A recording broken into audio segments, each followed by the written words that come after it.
Kawan muda, perkenalkan nih Bobby Kertanegara. Kucing kampung ini bukan kucing sembarangan. Bobby adalah kucing kesayangan Pak Prabowo Subianto.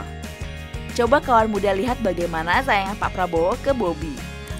Bikin banyak orang baper. Tidak menyangka kalau Pak Prabowo yang biasa terlihat tegas, ternyata bisa sesayang itu sama Bobby, kucing yang diadopsinya kawan muda. Ya, tapi kucing dari jalanan. Kucing dari jalan Bapak, Ya. Bapak rawat? Enggak, dia masuk rumah. Oh. Dia lihat bagus, dia nggak mau keluar lagi. Saya juga begitu.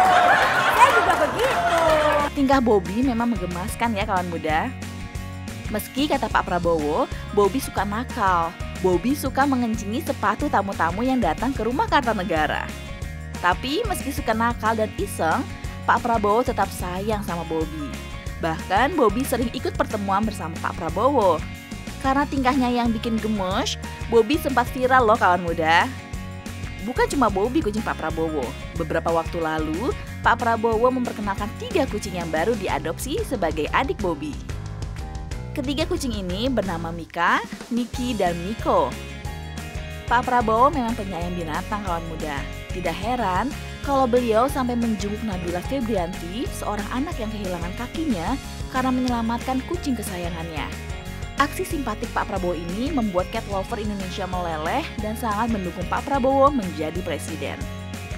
Selain kucing, Pak Prabowo juga penggemar kuda kawan muda.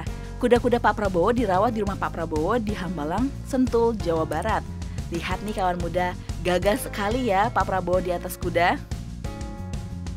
Sebagai penyayang binatang, Pak Prabowo memang tidak pernah mau menyakiti binatang meski binatang buas atau liar sekalipun. Saat ada ular yang masuk ke rumah Pak Prabowo di Hambalang, beliau melarang ular itu dibunuh kawan muda.